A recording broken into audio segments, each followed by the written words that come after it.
Ben drove, hands gripping the wheel tight enough to make his knuckles white, and the silence between them was thick as swamp fog. They were on their way to see Sarah's Aunt May, though both knew that was just an excuse. What they were really hauling was a stack of unforgiven hurts and, in Ben's leather briefcase tucked behind the seat, the divorce papers. Sarah caught his eye in the rearview mirror, and he flinched just a hair. A small, simple movement that spoke volumes of the chasm that had opened up between the two people who once swore to love each other until the stars fell down. The radio kept cutting out, just static and the squawk of a distant weather alert about the coming tempest. They were deep in the pines now, where the phone signal went to die and the trees leaned in close, whispering secrets only the forest knows. Ben finally cleared his throat, a dry, rasping sound. "Storm's coming on fast, Sarah. Looks like a mean one." Sarah didn't turn her head. "Everything feels mean lately, Ben." The truck tires spun, hitting a slick patch of red clay, and Ben wrestled the wheel, fighting for control he hadn't felt in months. That's when they saw the sign, half-rotted, leaning crookedly, "The road to Willow Creek." And the sky above them turned the color of bruised plums. The old folks always said it, and it was true as Sunday morning. The road to Willow Creek is a wicked mistress, and she takes what she's owed. The rain didn't just fall. It came down in sheets, heavy and cold, like God was shaking out a terrible rug. Ben had just enough time to curse under his breath before the lightning hit a cypress tree maybe 30 yards off the side of the road. The flash was blinding white, followed by a crack that shook the chassis of the truck right down to its bolts. The tree snapped, a terrible, tearing sound, and it fell across County Road 49 like a gate slamming shut. Ben slammed the brakes. The truck skidded, fishtailing wildly, and Sarah let out a sharp cry, the first genuine sound she'd made all day. He had to swerve hard, turning off the pavement and onto the muddy, overgrown track marked by that wicked, leaning sign, "The road to Willow Creek." It was their only choice now, the road blocked behind them and the storm raging ahead, a fury unleashed with no regard for the tiny humans caught in its path. The narrow track was barely visible, just two deep ruts swallowed by high weeds. But Ben had to keep moving, the truck tires spitting mud like angry bullets. The road to Willow Creek is a wicked mistress, and she takes what she's owed. He kept repeating that phrase in his head, a mantra against the rising dread, a low hum of worry that felt older than the hills themselves. The lights of the truck barely cut through the deluge. After what felt like an hour of tense, bone-jarring silence, they rounded a bend and the darkness parted just enough to reveal it. A shack, really, not a cabin, sitting back from the road. It looked hunched and low, like an old hound sleeping in the weeds, but there was smoke, thin and gray, curling. Ben parked the truck near a cluster of weeping willows that thrashed like mad spirits in the gale. The engine ticked as it cooled, the only sound apart from the terrifying roar of the wind. They sat for a moment, two statues sculpted from regret and damp wool, neither wanting to be the first to move, to step out into the true violence of the storm. Sarah finally reached for the handle, her breath catching in her throat. "We can't just sit here," she said, her voice small against the tempest. "We'll drown in this truck before morning." Ben nodded, reaching for the flashlight. He pulled on his worn canvas jacket, the same one he'd been wearing the day they met, the sight of it giving Sarah a strange, painful twinge of memory. "Stay close," he commanded, a flash of the protective man she used to love shining through the weary stranger he'd become. He retrieved the briefcase, too, though why he needed the legal papers to seek shelter, she couldn't fathom. Maybe he was afraid the wind would scatter his future. As they stepped out, the wind tore at them immediately, trying to peel the skin right off their bones.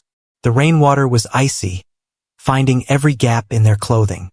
They ran, bent double, towards the cabin, stumbling over roots and slick stones. The door of the shack was solid oak, scarred and bleached silver by years of storms, and it looked heavy. Ben hammered on it, shouting over the wind, "Hello! Anyone home?" Only the mocking echo of the gale answered. The smoke still swirled, though. It was a wicked thing, this silence, this emptiness, in a place that clearly held warmth. That old cabin breathed secrets, and the air around it felt thick with unspoken history. The latch was a simple, rusted bolt, and it slid open with a screech like a tortured soul. They stumbled inside, slamming the heavy door shut against the storm. The relief was immediate, a heavy, velvet blanket of silence after the deafening roar. The main room was small, lit by the weak glow from the tiny embers in the stone fireplace, and smelled strongly of pine smoke and damp earth. It was empty, completely, utterly empty, except for a rough-hewn table, 2 chairs, and a narrow cot in the corner. "Nobody here?" Sarah whispered, pulling off her sodden coat. "But the fire!" Ben walked over to the hearth, kneeling to stir the coals with a poker he found lying nearby. "It's been tended recently, darlin'. Very recently. Like someone just walked out 5 minutes ago and left their coffee cooling." A half-filled mug, ceramic and chipped, sat on the table. The coffee inside was still slightly warm to Ben's touch. The unsettling feeling intensified. Who would leave a warm fire and a warm drink in a storm like this, on a road nobody ever traveled? The wind slammed against the outside wall, a sound like a giant fist, and a fresh wave of fear coursed through Sarah. She shivered, but not just from the cold. She pulled the single, thin blanket off the cot, eyeing the room, looking for some sign, a book, a coat, anything to explain the mysterious disappearance of the cabin's owner. The road to Willow Creek is a wicked mistress, and she takes what she's owed. Ben managed to coax the fire back to life, feeding it small, dry bits of kindling he found stacked neatly in a box beside the hearth. The firelight danced on the rough plank walls, filling the small space with jumping, nervous shadows. Sarah sat at the table, running her finger over the chips in the mug. "Why would they leave, Ben?" she asked again, her voice strained. "And why leave the fire going?" Ben shrugged, though his easy movement was a lie. His stomach was a knot of wire. "Maybe they had to flee, darlin'. Maybe something out there was worse than the storm." He walked to the window, the glass thick and rippled like old ice, and tried to peer out, but the rain was too heavy. It was the deepest, most profound sense of isolation he had ever felt, and it only emphasized the isolation he already felt inside his own marriage. He turned back to Sarah, seeing her framed by the nervous light, and for a second, he saw the girl he fell in love with, before the weight of life and disappointment had settled over her shoulders. He set the briefcase down near the foot of the cot, a heavy, silent presence. Sarah followed his gaze. "What's in there, Ben?" "Just your work."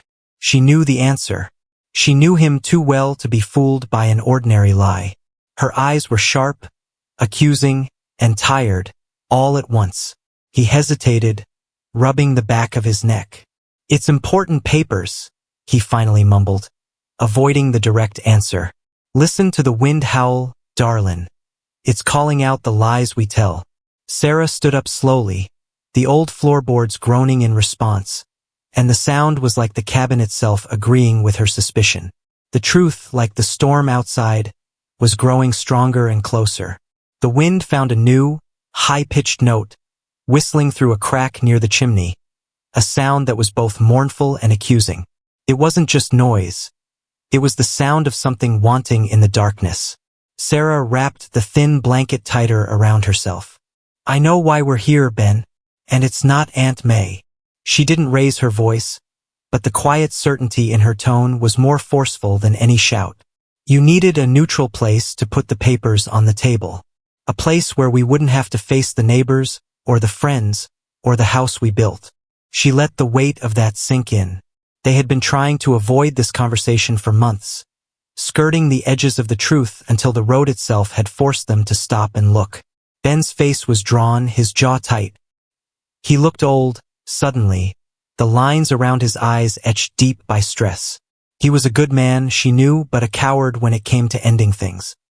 He'd hoped the silence would do the job for Ben knelt by the fire, his back to her, but his shoulders were stiff with acknowledgement. He knew she was right, and that knowledge was a cold ache in his chest. "I packed them because I was scared, Sarah. Scared of what happens next. Scared of losing you entirely, even if I know I already did a long time ago.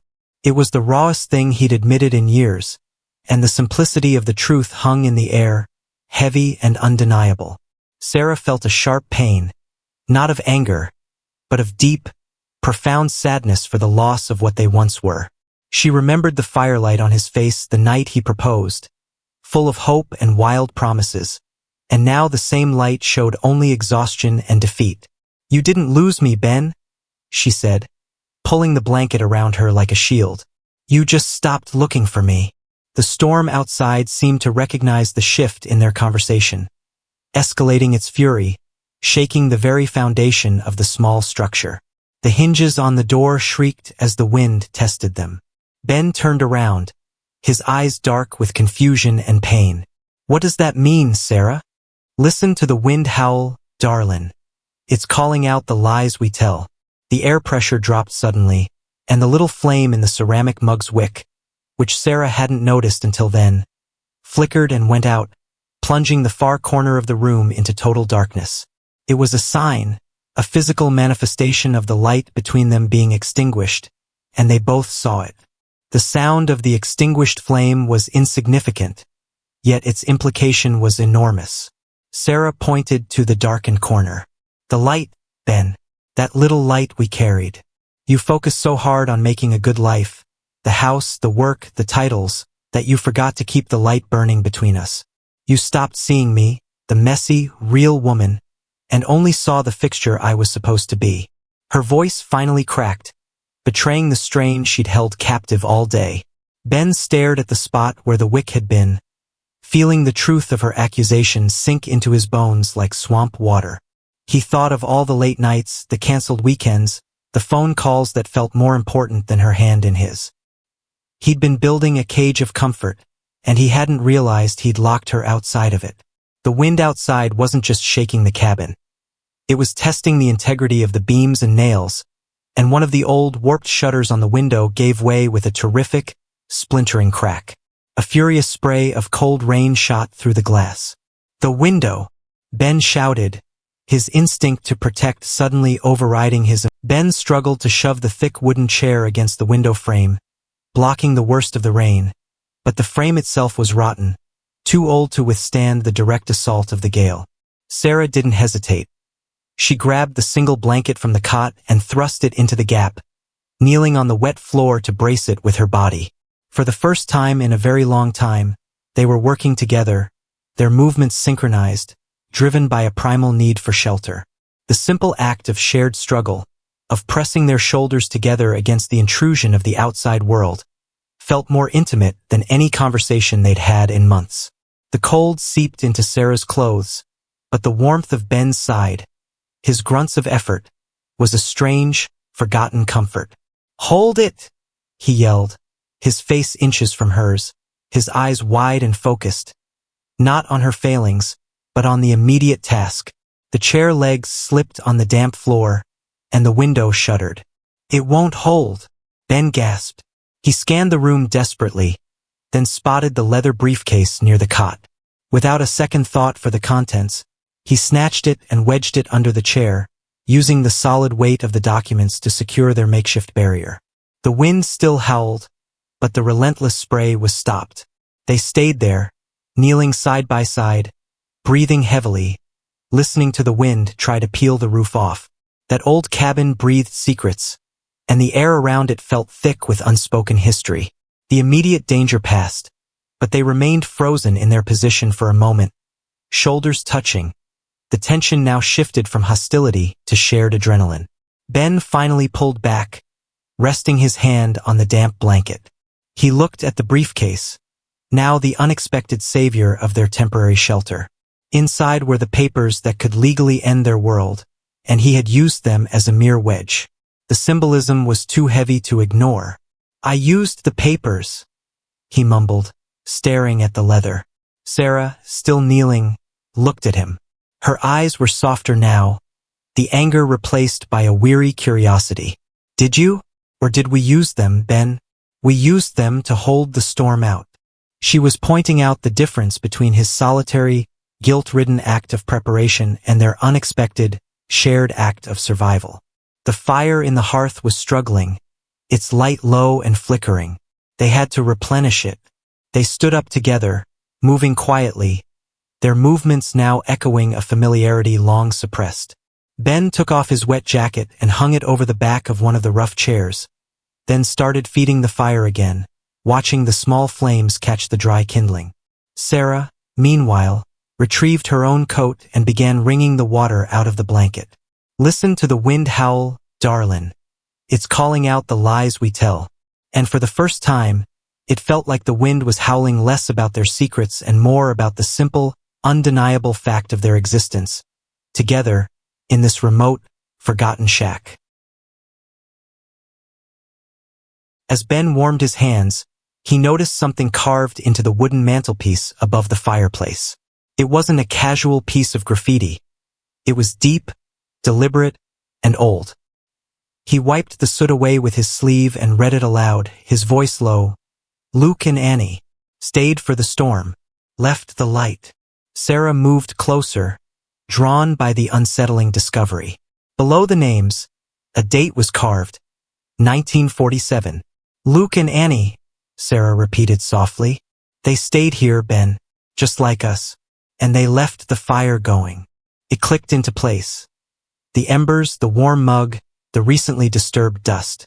Someone had been here very, very recently, perhaps another couple fleeing a tempest, or perhaps the ghosts of Luke and Annie themselves keeping a vigil. That old cabin breathed secrets, and the air around it felt thick with unspoken history. The name Luke made Ben remember something he hadn't thought about in 10 years. The argument that had started their long, slow drift apart. It was over a promotion Ben took that forced them to move away from their small town and Sarah's aging mother. A choice she had never truly forgiven him for, feeling abandoned and betrayed by his ambition. He'd never admitted it, but he knew the moment he chose the job over her feelings was the first shovel of dirt on their marital grave. Luke and Annie, Ben said again, but his mind was elsewhere. He was back in that old, heated kitchen, arguing with Sarah, the steam from a neglected dinner clouding the air. I remember the night, Sarah. He confessed suddenly, the memory tearing out of him like a splinter. The night I took the regional manager job. You said I valued a title more than I valued your roots. Sarah looked surprised, almost startled by the unprompted confession. The first true acknowledgement of the root of their pain. She hadn't expected honesty, only deflection. I felt that way because it was true, Ben, she admitted quietly. You moved us, and you never looked back to see if I had followed you emotionally. I just became the person who packed the boxes and lived in the new house. The firelight crackled, the only witness to the uncomfortable truth. Ben felt the sting of it, the simple, direct accusation that had been left to fester for years. He turned back to the mantelpiece, staring at the names of the two strangers, Luke and Annie, feeling a strange kinship with them, knowing they had likely faced their own version of this cold, hard reckoning right in this very spot. He took a hesitant step toward her, the sound of the boards under his feet loud in the small room. The road to Willow Creek is a wicked mistress, and she takes what she's owed. He wondered what this road would take from them, the remainder of their love, or the papers meant to end it.